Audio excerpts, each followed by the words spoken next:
সম্পাতিৰ দ্বাৰা বান্দৰবিলাকক সীতা বাৰ্তা শ্ৰৱণ আৰু সাগৰৰ পাৰলৈ যোৱাৰ মন্ত্ৰণা।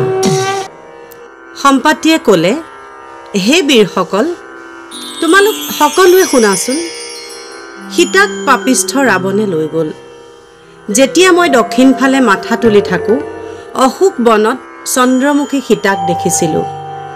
নানান বৰ্ণৰ ৰাক্ষসীবিলাকে সীতাক ৰক্ষা কৰি আছিল।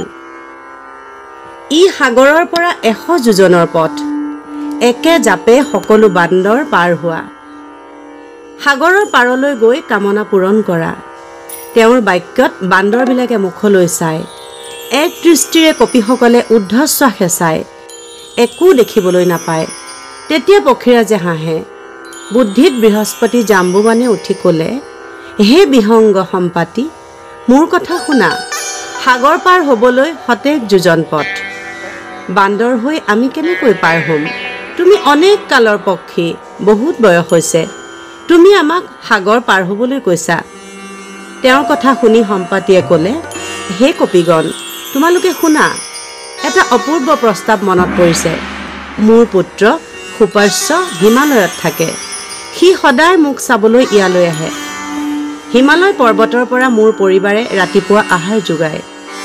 এদিন আহাৰ আনোতে দেৰি কৰিলে। ভোকত মোৰ দেহ জ্বলন উঠিবলৈ ধৰিলে। মই তাক তাৰ কাৰণে খুব গালি দিলোঁ। মোৰ পুত্ৰ সি বৰ ধাৰ্মিক। মোক সি তাৰ কাৰণে বুজাই ক'লে, হে পিতা, ৰাতিপুৱা আহাৰলৈ আহোঁতে ৰাৱণৰ ৰথত এগৰাকী নাৰী দেখিলোঁ। কৃষ্ণবৰ্ণ ৰাৱণ আৰু গৌৰবৰ্ণা নাৰী। মেঘৰ ওপৰত যেন বিদ্যুতৰহে সঞ্চাৰ। শ্ৰীৰাম লক্ষ্মণ বুলি খুব কান্দিছে। মই 2টা পাখিৰে 2 প্ৰহৰ আগ ভেটা দিলোঁ। তাক মই ৰথসহ পেটত ভৰালোহেঁতেন, কিন্তু স্ত্ৰীবধৰ ভয়তহে ৰক্ষা পালে। মই সুপাৰ্শ্বৰ কথা শুনি তেতিয়া বুজিলোঁ, তেওঁ এতিয়াই ইয়ালৈ আহিব। তেওঁ তোমালোকক পিঠিত তুলি পাৰ কৰি দিব। ইতিমধ্যে সুপাৰ্শ্ব পালেহি। সি 2 ঠোঁটেৰে গিলিবলৈ যায়। বান্দৰবিলাক সম্পাতিৰ আঁৰত লুকালে। সম্পাতিয়ে ক'লে, বাছা, সংহাৰ নকৰিবা, পিঠিত তুলি সকলোকে সাগৰ পাৰ কৰি দিয়া। ইহঁতে মোৰ বহুত উপকাৰ কৰিলে। তেতিয়া সুপাৰ্শ্বই ক'লে, পিতাৰ বচন মান্য কৰিলোঁ, মোৰ পিঠিত সকলো কপিগণ উঠা।